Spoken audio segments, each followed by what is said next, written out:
Good evening, everybody. Welcome to another edition of 49ers Training Camp Podcast Live Update here. Professor B for Niners Radio 49 as we are a little less than more than 48 hours away before the 49ers start off their 2026 NFL Preseason opener down at the Mecca. They'll be taking on the Tennessee Titans and Robert Saleh. And that game will be Thursday night at 6 o'clock. You can catch that in the Bay Area for all Niner fans at KPIX CBS-5. And that will be at 6 o'clock. And and also we just this is what we're going to have for the show. We're going to start off with Kyle Shanahan talking with the media, with the joint practice, and then a lot was going on. There was a fight during the skirmish over down at San Clara, and we'll hear from Kyle Shanahan. We'll hear from Fred Warner, the veteran team captain Fred Warner, and co-captain Brock Purdy. And then we'll hear from former 49ers defensive coordinator and Robert Saleh as well. And we'll get a report from Matt MAIOCCO as well. So we are going to start it off with Kyle Shanahan with the 49ers, and it will start off with Niners head coach Kyle Shanahan beginning his 10th season as 49ers head coach. So we are going to just do a reminder. Check us out, youtube.com/@NinersRadio49. And don't forget to click the subscribe button. So we're setting this up right now. Just give us a little bit of time. Here we go. So there's Kyle Shanahan talking with the media earlier today. Segment begins right now. So guys, go ahead.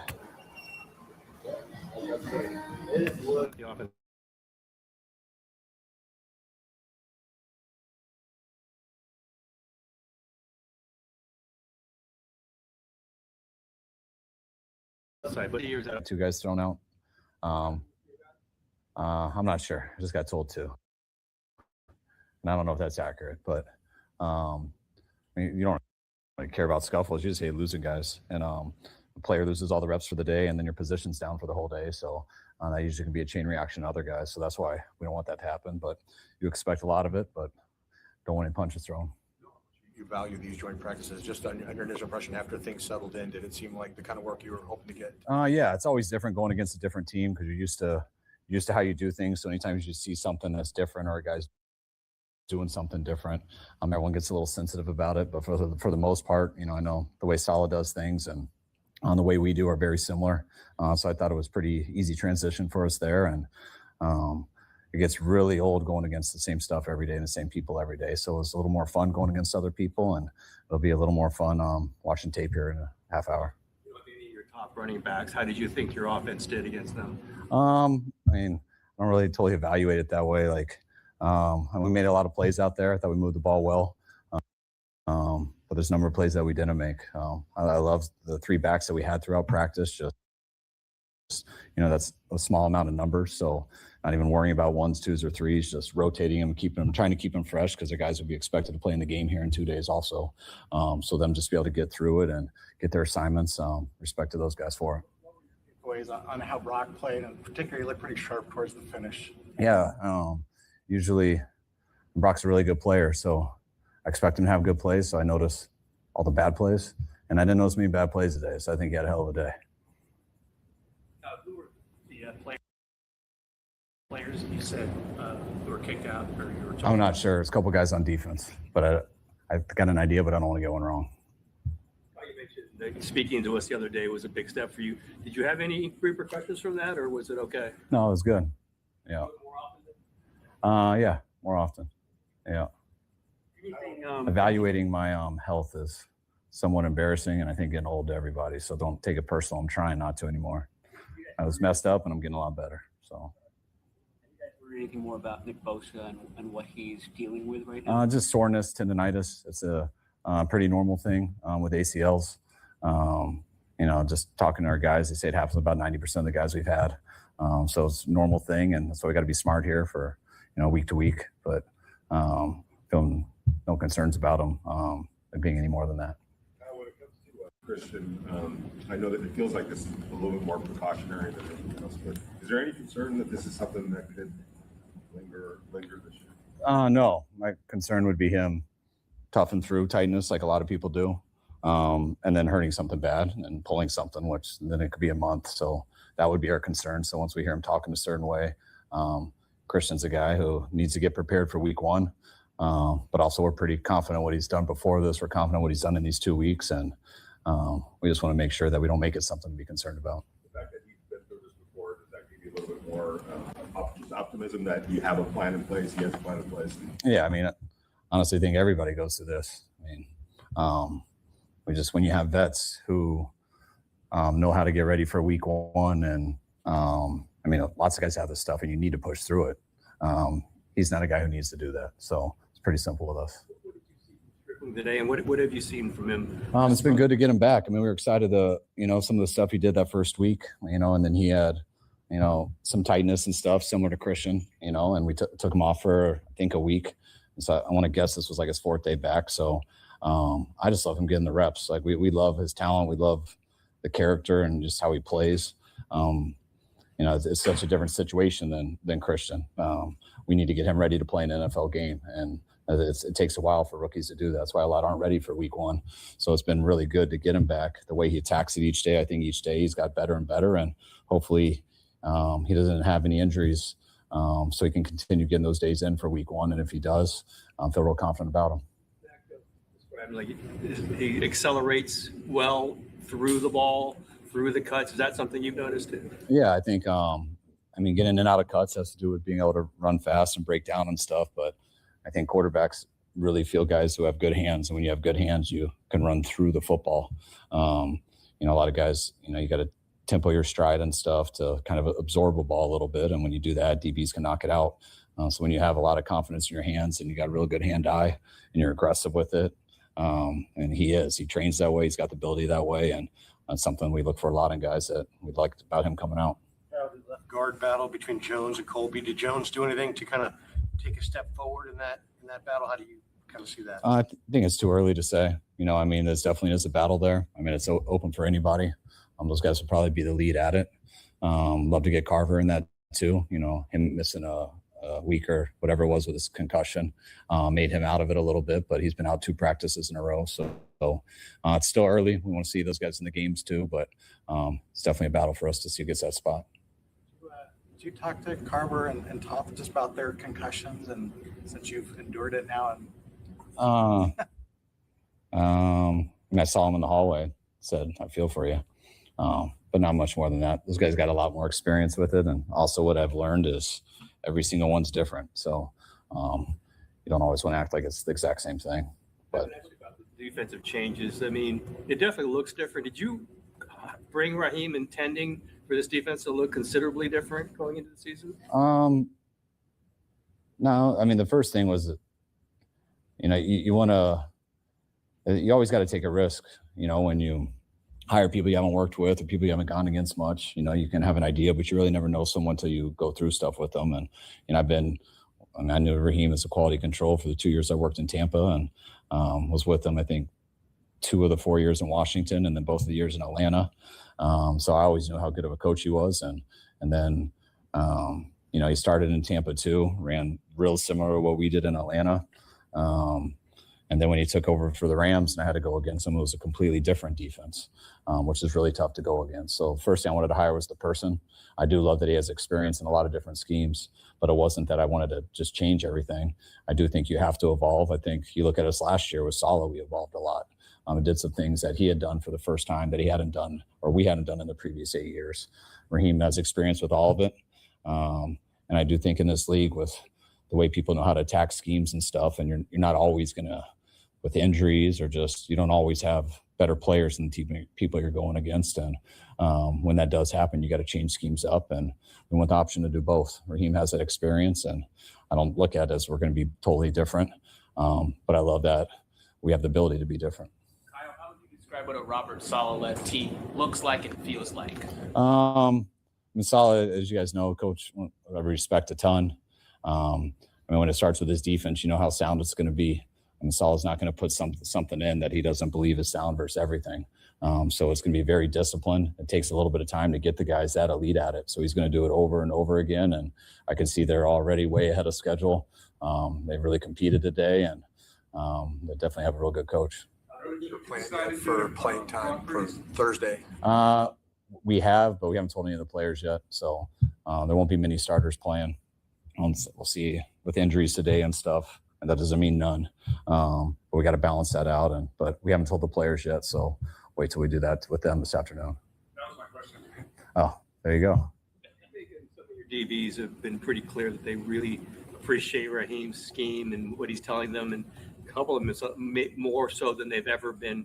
They're being told to just play football. Maybe they didn't love the scheme. How do you take those comments? I don't know about them till I just read Tig's quote right here on the way in, so I get the question. Knowing our guys, I don't take that as negative or anything. I think we've had one of the best schemes of football for a long time. I think we played really good defense here for a long time. And so I don't think it means it that way. But, there's different styles to how you run coverages. And I want to have some bend but don't break, where you just stay on top and you never give up the go route, and you expect linebackers to defend a lot of things all between the numbers. And we've done that at a very high level. And we've had some of the best linebackers to me that I've ever seen be able to do that. But sometimes you blitz those guys. Sometimes you get guys hurt and they're not there. And when that happens, you need more corners to stop plays. And I think that's something that Raheem's very used to. He majors in the secondary, where Saleh majored more in linebacker play.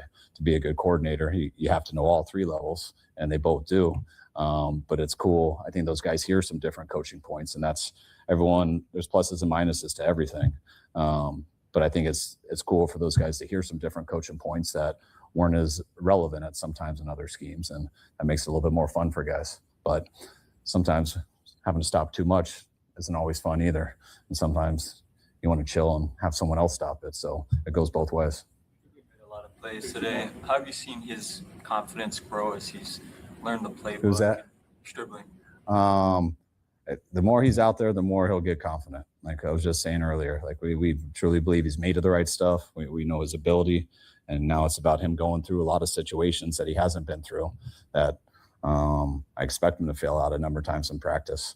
But he's good enough and made of the right stuff that he'll eventually start getting through it. You've seen a lot of those today, and hopefully we can keep doing that more and more. So he's ready in week one, and I won't stop there. There'll be up and downs throughout the whole year. That's why we try to generate as much as possible in practice. How much adjustment do you have to make in terms of preparing for the season when Kyle Juszczyk is not there, given he's kind of singular in terms of the position he plays for you guys? Not really any at all. We have other guys because Juice has done an awesome job staying healthy, so it doesn't happen much. But, Jake Tonjes can do that stuff. We've had Luke Farrell do that stuff. We've had Kittle do some of that stuff. Sometimes we give Debo the ball, and we've had Christian do some of that stuff. So guys all have to do it, but Juice is very similar to, what we said about Christian. When guys prepare the right way, and they've been through this so long, as long as they're prepared the right way and not counting on camp to get them in shape, sometimes it can be somewhat of a benefit for those guys to get some things that keep them out that don't allow them to get hurt worse when it's, he's got a frustrating thing like I do right here. That's nothing, but it's just annoying for him. But I think it maybe help him in the long run. They made some plays today. What are your thoughts on their tight ends this camp so far? I thought they've done a real good job. I think, I think they've all, the guys that we've had here in the past, guys like Braden, Jake, Luke, I think all of them look better than what they were last year. And I was happy with them last year, but you're always getting better or worse. And I think they've taken the cut-ups, they've taken the off-season, and I think they've all improved in the pass game and the run game. It's nice for them to get more opportunities without Kittle out there. And then I love all the new guys we brought in too. We've had some good competition there. And, it's always tough when you're missing a guy like George. And then you miss a guy like Juice, which, as Juice will let you know, he still was playing the tight end position also. So those guys are down 2 spots of key contributors, which gives them a chance to do more and more. and they've been ready for that, just conditioning wise, and that's why I think they're all getting better.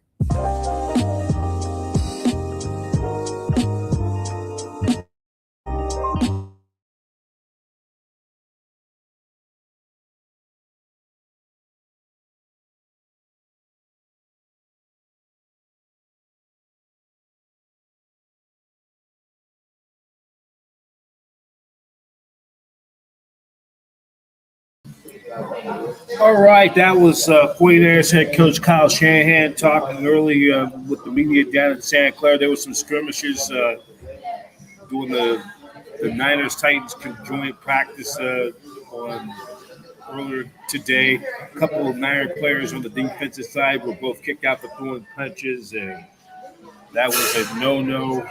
And they broke a rule, and they had to leave practice as a result. So so what we'll do right now. So right now we will continue on Niners Radio 49. And our next segment, we're going to go to hear from. It's going to be this one's going to be Fred Warner and Brock Purdy will come to the mic. They both will come to the mic and will share their thoughts. They will share their thoughts. So we'll hear from both of them. And we continue on 49ers Live, Training Camp Edition podcast on Niners Radio 49.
fires me up that we have stuff that we can keep getting better at. But he showed a lot of flashes and stuff today, so I was excited about it.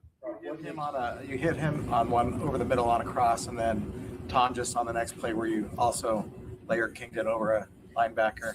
Did you hear Raheem Morris give you that nickname of the Layer King, and do you take that to heart that that's a great asset? Yeah, I mean, he had told me, I guess, on the field that he said that to the media. And then our quarterback coach, Mick Lombardi, he doesn't like the word layer. He thinks everything should be driven and you throw the appropriate ball. So I can't really say anything about the layered ball, but yeah, it's cool that Raheem notices that and stuff like that. So I guess it's a part of my game, but obviously I like to think I can make any throw on the field, not just that one, but yeah. You mentioned D-Rob. He did have a pretty big day today. What makes him such a good receiver? It seems like he's had a lot of success in his career in the red zone. Yeah, he's I think he's just one of the best receivers that I've played with in terms of the one-on-one matchup and his feel for the game. And we'll have something drawn up like, hey, the receiver needs to get this many steps and be here on time. But sometimes there's situations where you cut it off short, or you push up into a guy a little bit longer and then get out of the cut. Like, he has a good feel for the game when it comes to that. He's played for a while. He's got a lot of savviness to him.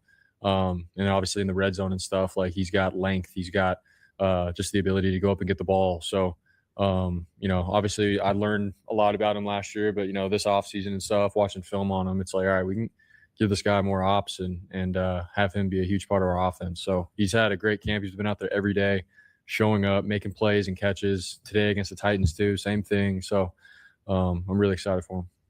Last time you were in here, you talked about just with Kyle's situation, that if need be, you wanted to make sure you could step up and be the guy, the voice that everyone hear and all that kind of stuff. How would you just assess this camp for you, not only in terms of performance, but in the way that you've maybe had to, take on a little bit more in terms of leadership or whatever, however you view it?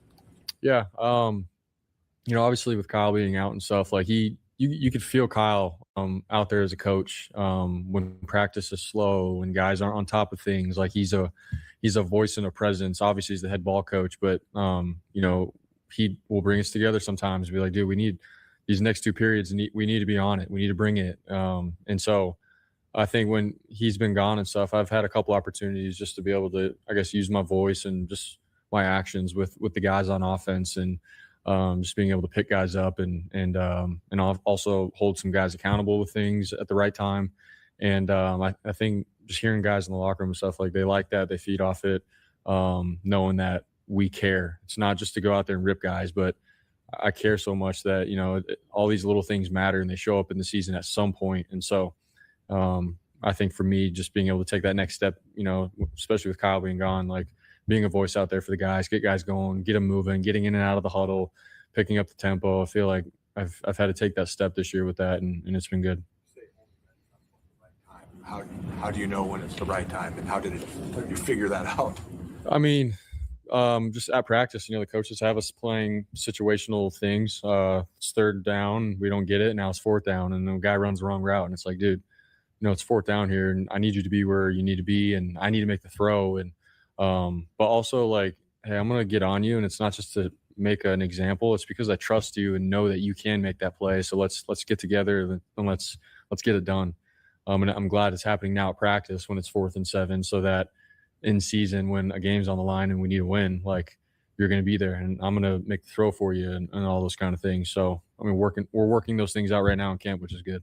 You entered this offseason with specific things that you wanted to improve on. At this point in camp, how do you feel like where you're at with those things, especially now going against another defense? Yeah, I think just like playing with urgency with my feet, having a good base, those are like the fundamental things. Mick, Clay, Kyle, and I had watched early in the offseason when we came back for OTAs. And I've been trying to hone in on that all offseason. And I think coming out to camp, like, it's just allowed me to play fast. It's allowed me to be on time with my throws and make any kind of throw with where I'm in the pocket, because I have a good base and my feet are good. So that's the one thing that comes to mind. There's some other things, but I feel like if I can just continue to do that, I can continue to take my game to the next level.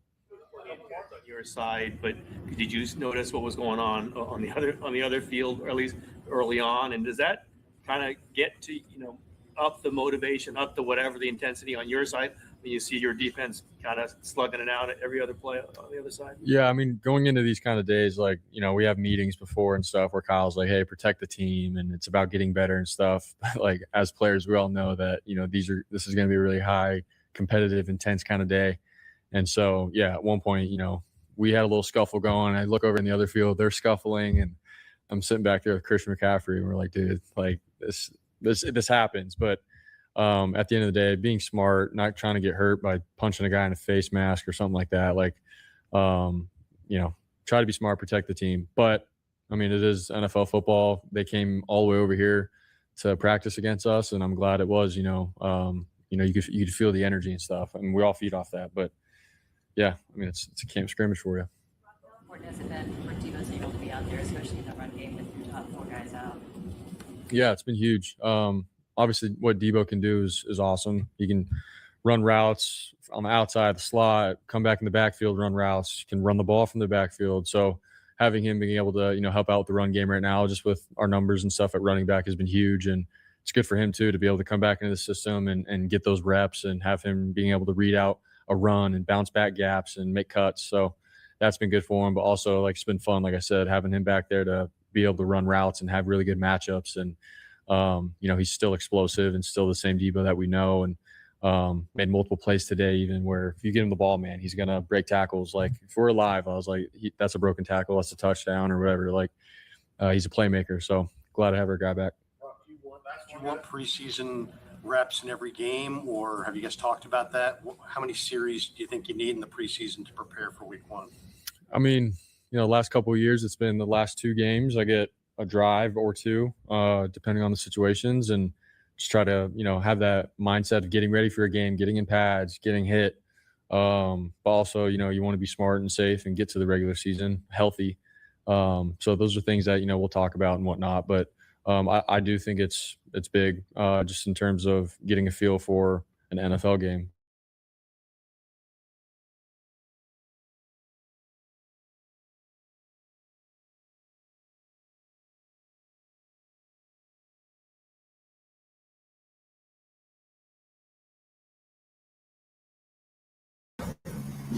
All right, you heard from Brock Purdy and veteran Fred Winter, the 2 co-captains for the San Francisco 49ers.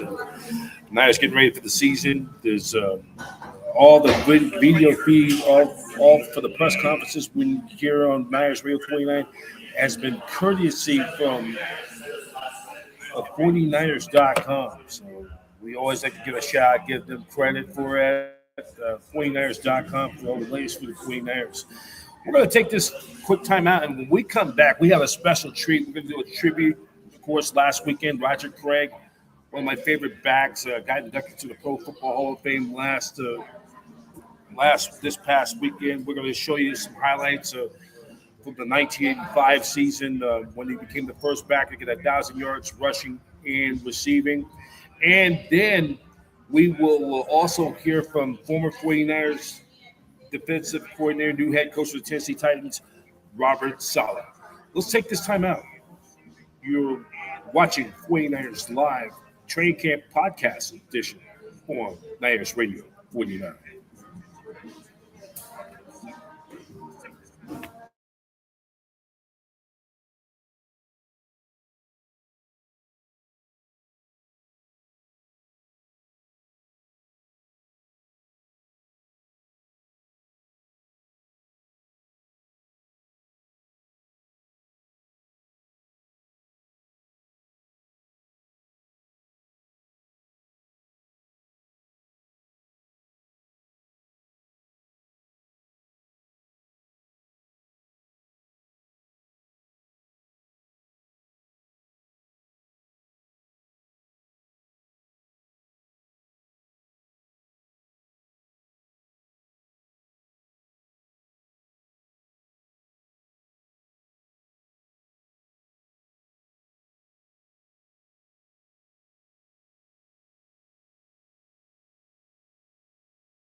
All right, we continue our 49ers podcast, training camp edition. Niners will take on the Titans coming up for the first of the season, of their preseason. Niners, it will be this Thursday night at 6 p.m. You can catch it on KPIX CBS-5 down at the Mecca at Levi Stadium as the 49ers will be observing their 80th anniversary City of the Bay. I'll be getting ready in the next several days. I'll be down there on Thursday night. Thursday be taping getting ready to do some parts of taping my Niners Radio 49 special. So tune into that Niners Radio 49 special. Check us out. Working on the special and working on the special. We should be getting ready for the next several weeks, a few weeks, and then also we'll be doing some high school football specials as well, previewing the 2026 high school football season and a little bit of college football season as well. So now we're going to get ready to do a special treat for you guys in our Niners Radio 49 flashback. In this segment, we're going to take it back, as a lot of you know, newly inducted Hall of Fame Roger Craig.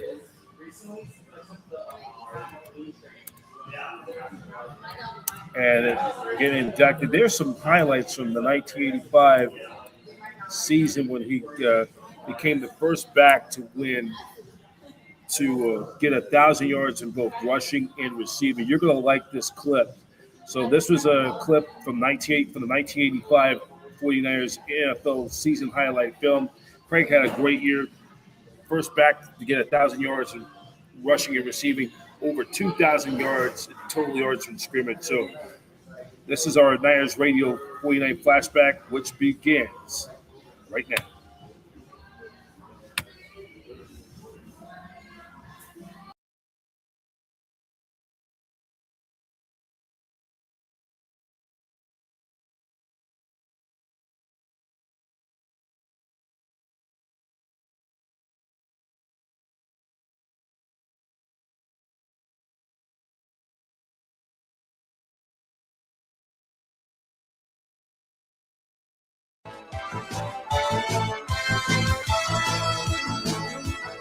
In rushing for over 1,000 yards, Craig was powered by knees that appeared capable of touching the sky.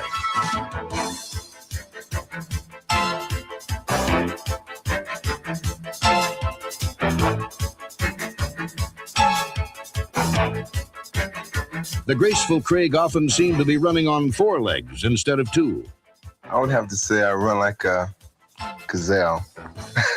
Nice, smooth strides and high knee action. It's just a characteristic of Roger's running. It's not necessarily related to some kind of practices or work that he's done on the side or in the offseason. He just has a running style that to me is most reminiscent of a great back of many, many years ago, Hugh McElhaney. He's a slashing type runner. So if we can develop plays in which the defenders are moving laterally, Roger starts laterally, then breaks back through that pursuit, we are taking full advantage of his ability. Craig's 15 touchdowns were the NFL's second highest total, and his league-leading 92 receptions enabled this marvelous multi-purpose back to become the first man in pro football annals to ever gain 1,000 yards receiving as well as 1,000 yards rushing.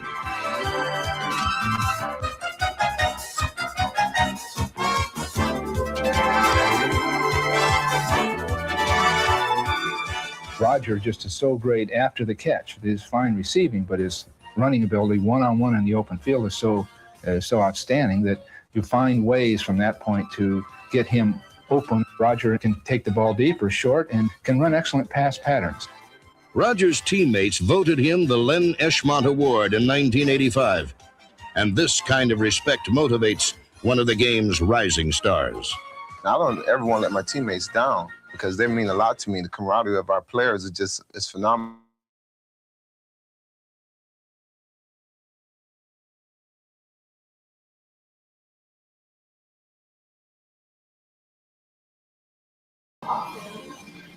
That was another 49ers Radio 49 flashback. That was a phenomenal season of Roger Craig, becoming the first man ever to get 1,000 yards from both rushing and receiving.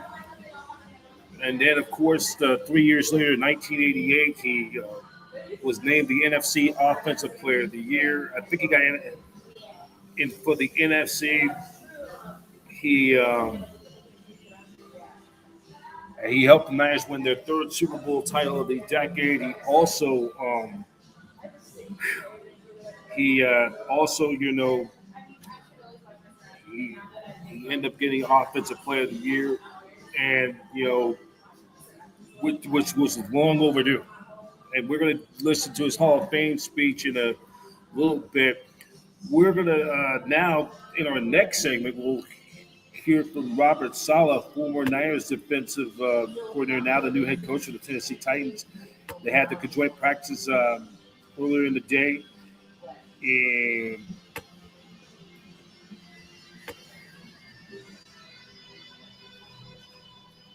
they had their conjoined practices doing in the day. So we will share that segment right now. This is courtesy from our friends from NBC Sports Bay Area.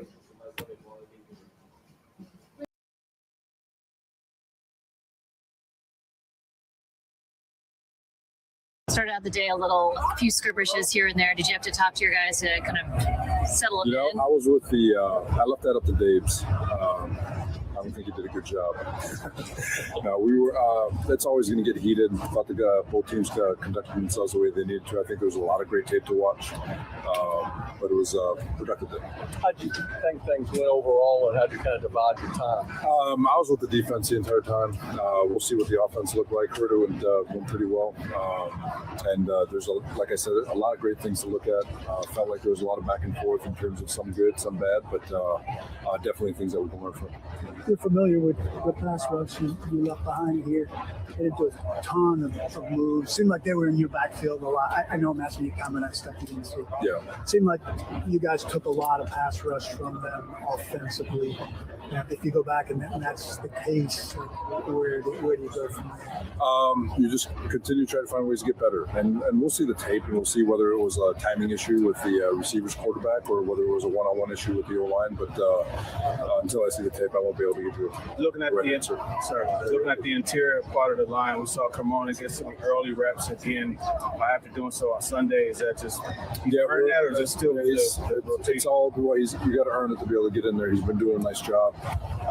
But like I said, with that right guard spot, we're going to keep working to try to find the best player for it. And then Slater's in that mix as well. But he's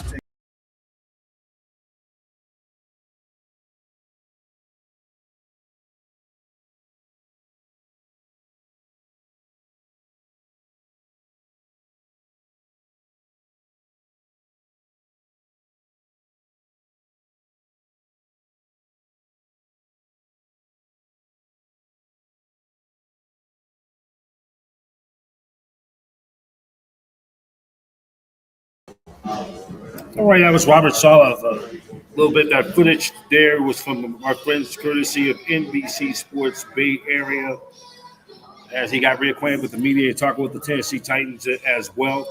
So we are going to take this time out, and then we're going to show some of the highlights of Roger Craig's Hall of Fame enshrinement in Canton, Ohio last weekend.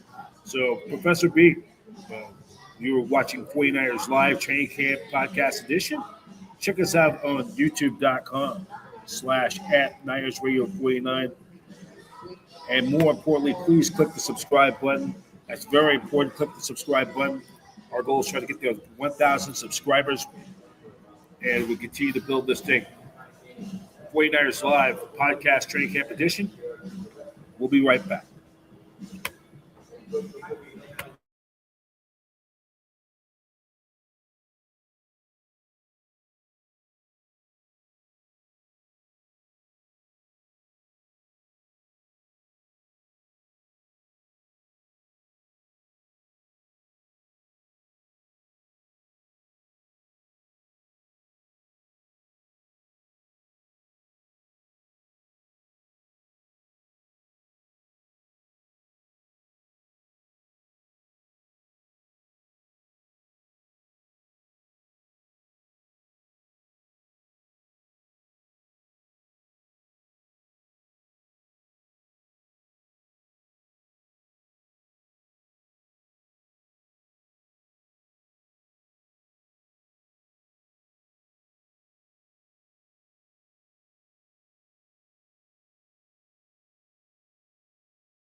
All right, we continue on 49ers Live, Niners Radio 49.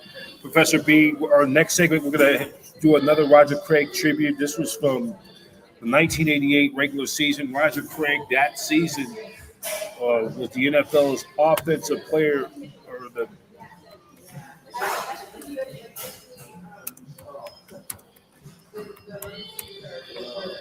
49ers, that season, they ended up going on to win their third Super Bowl the decade. Of course, it was not an easy ride for the Niners in 88. As we all remember, the 49ers end up that year, end up doing it the hard way.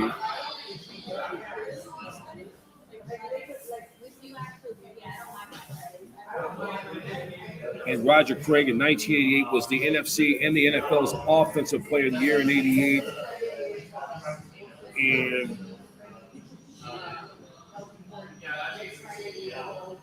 And you look at that season in 1988, the 49ers at one point was 6-5, and through the first 11 weeks, and they were able to turn their season around to beat the Redskins on Monday Night Football to win 4 of their last 5 games to win the NFC West.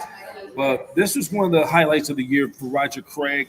This was a game against the Rams, and it's a little more of the highlights though as well. So we are just and everything. The footage is courtesy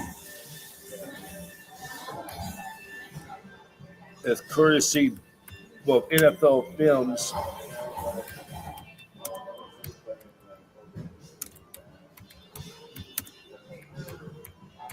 And now we're going to get ready to show you this Roger Craig highlight film in just a moment. One of the great moments. This was from against the Rams in the season. So without further ado, we're going to show you that right now.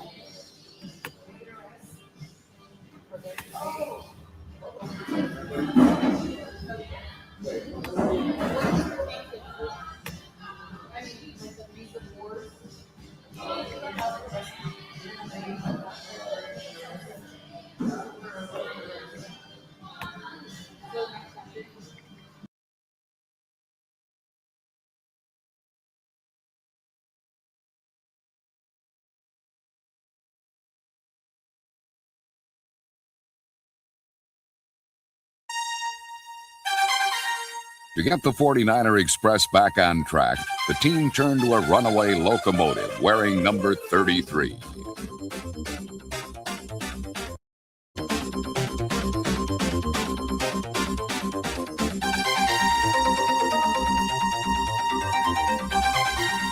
Halfback Roger Craig rushed for a career-high 190 yards and 3 touchdowns as San Francisco's superback single-handedly shot down the first-place Los Angeles Rams. So San Francisco a second time in Ram territory, but it's a draw up the middle to Craig, and he breaks loose and runs loose. He gets used to the 30 to the 25. He's down to the 20, breaks loose again. He's to the 10, 5, touchdown 49ers. Oh, what a bonanza, spectacular run by Roger Craig. Might be the best run of his career. That's highlight reel material forever. He runs so intense and so unlike probably anybody else in football right now that he's a very special commodity. Roger is a very fun running back for an offensive line to block for. Craig's amazing season of 1988 stemmed from a decision he made at the end of 1987. Where it started was I wanted to lose 15 pounds. I was weighing 225 at the time. I came in at 210, and that really helped my speed and my endurance and most of all, my conditioning. So mentally, when I came into the season, I was prepared and ready to be ready for the punishment and just to carry on at halfback. It was fun, just being able to be at my natural position.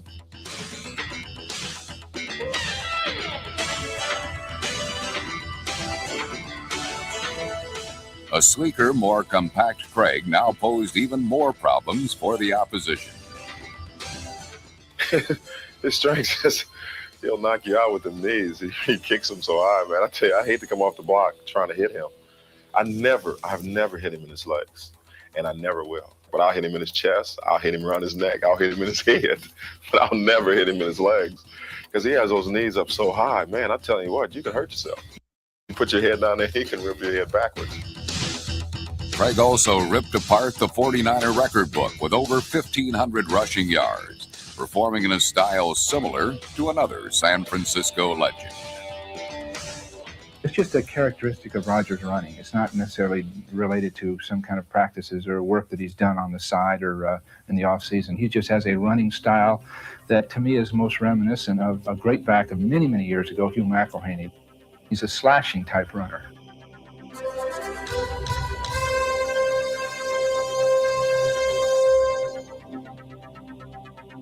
So if we can develop plays in which the defenders are moving laterally, Rodgers starts laterally, then breaks back through that pursuit, we are taking full advantage of his ability. Craig was also San Francisco's top receiver with 76 catches and led the league in total yards from scrimmage. At the beginning of the season, some whispered that Rodgers' role would be reduced and younger backs would eventually replace him. By year's end, Roger Craig was the most valuable player in the NFC. I always thought Roger Craig was one of the best running backs we faced. After playing him this year, I'd have to say he's the best that I've faced this year, if not in my career. The way he is running right now is just incredible.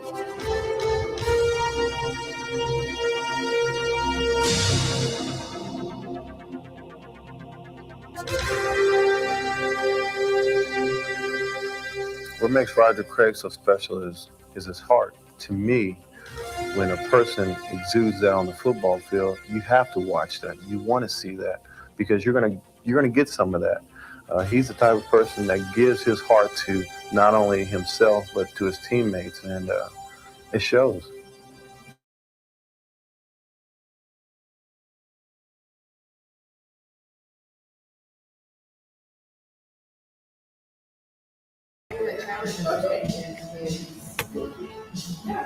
That was a Niners Radio flashback. Of course, the footage courtesy of NFL Films, a great piece. That was part of the 49ers 1988 yearbook entitled The Team of the Decade, chronicalizing the 1980, which had a lot of highlights from during the Niners' glorious championships decade dynasty of the 1980s. And for any of the young viewers, this is a good, if you have some time, you should watch some of these old highlight films.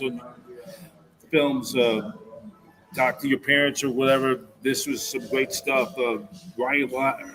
Roger Craig, Roger Craig, the newest inducted to the Pro Football Hall of Fame. We are going to take this time out, and we'll be right back right after this. Professor B for Niners Radio 49, 49ers Training Camp Podcast Edition.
All right, Professor B here in our final segment. We got a few. We're going to look at the Hall of Fame ceremony. Roger Craig inducted his speech, and we're going to do the final segment tonight on 49ers Live.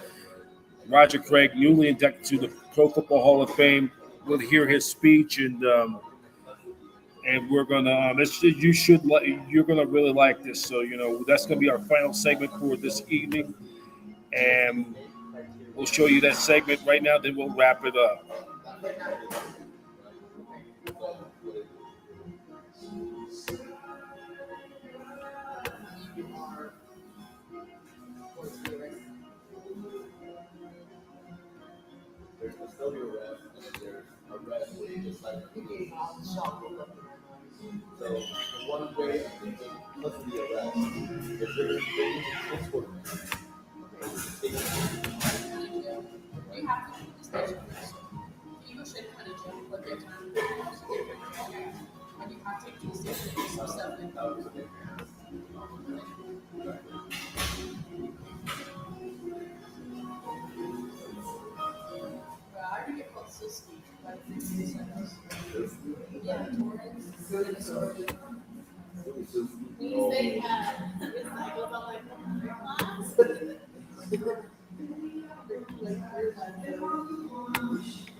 That basically anything could happen. You find yourself a number of times going, how did he do that? But in chaos theory, there is order, and you have to find it. And that's what Roger did. He was the order within the disorder. Roger Craig's road to Canton began in Davenport, Iowa. A multi-sport athlete, he followed his older brother Curtis to the University of Nebraska. After leading the Cornhuskers to a pair of conference titles, Roger was selected by the 49ers in the second round of the 1983 NFL Draft and immediately made an impact on his new teammates with his unique running style. You mean like this? Yeah.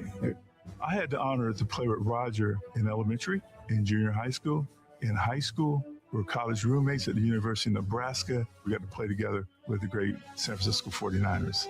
People always ask me about Roger's running style with the high knees and stuff. He just kept those feet going boom, boom, boom, boom, boom, like piston. I think they just think I'm messing around, but I'm like, he was doing it in second grade. I don't know if anybody ever had a running style like Roger Craig. He ran, his knees almost touched his chin. Seeing Roger, high step over people and trash them. He goes Superman. Craig over the pile and into the end zone. His feet never touch the ground. Goes high, just dives over the entire offensive line, defensive line. That's instincts. He put his cape on and said, let's go. An unexpected wrinkle in Roger's game came from his skills not just as an explosive runner, but as an elite pass catcher. Despite catching just 4 passes his senior year at Nebraska, Roger was a dream fit for Bill Walsh's West Coast offense.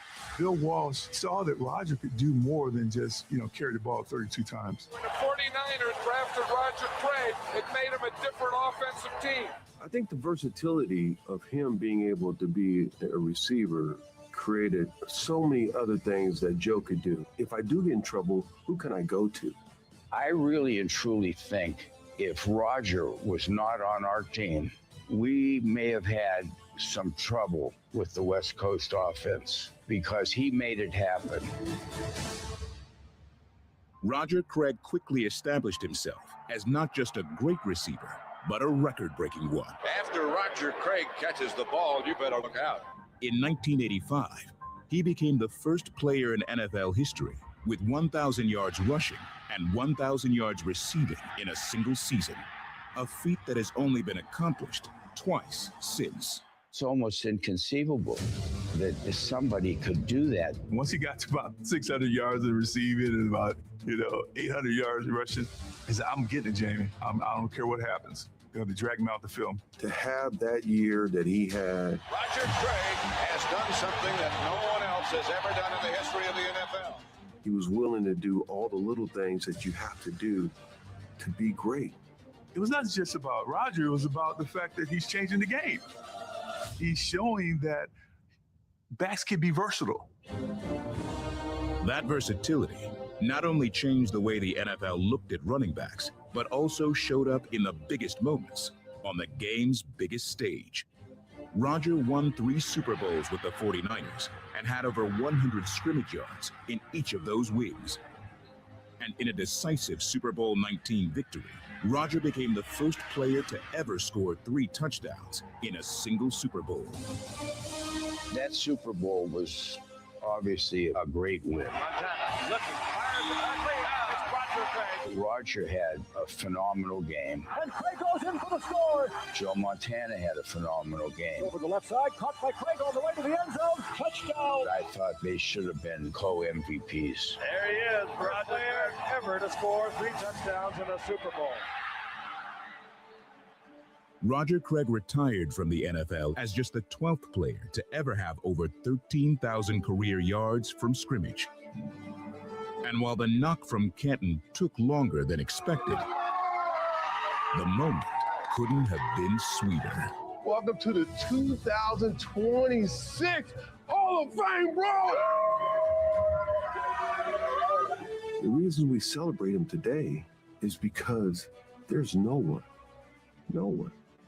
that was able to do what he was able to do.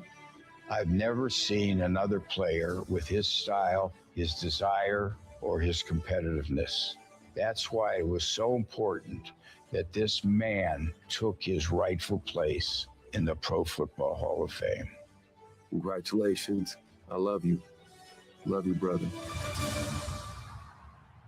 He represents the NFL and his idea of these warrior poets.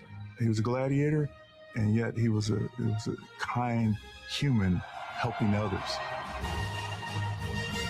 It is an honor and privilege to present my friend, Roger Timothy Craig, for enshrinement into the Pro Football Hall of Fame.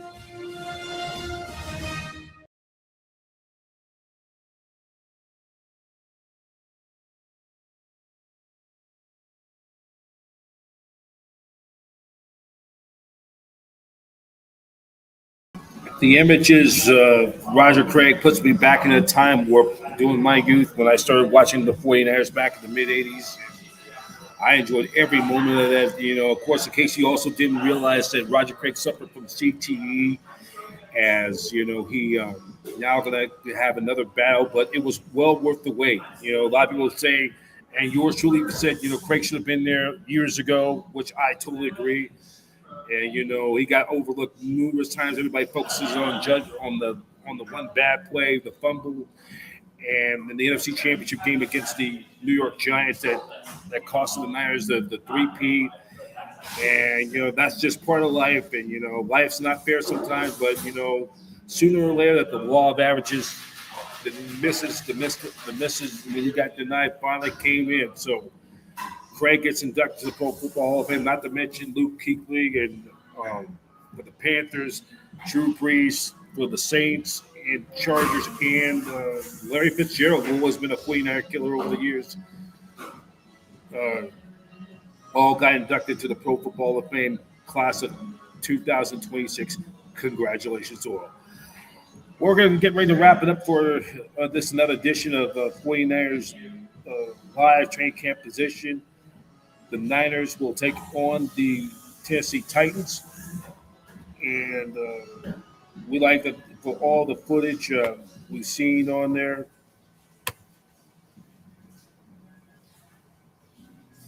As NFL Films for that great piece, and all the rolling in all the credits, as well.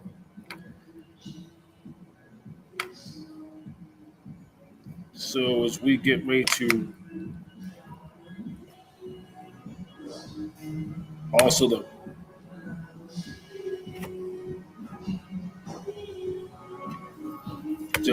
rolling in all the credits and make sure we're getting everybody taken care of. So, and also thank the Tennessee Titans as well. And for all the latest news on the 49ers, go to 49ers.com. That is the latest for all the 49ers.com. And Niners play the Titans Thursday night at 6, catching on KPIX CBS-5. That's it for now. Getting ready to sign off for tonight. Thank you for joining. In case if you missed this podcast, you can catch it anytime. Click and subscribe. Thank you very much, Professor B, signing off, and wishing you all a very pleasant good night, everybody. Take care. Thank you for watching 49ers Training Camp Podcast on Niners Radio 49.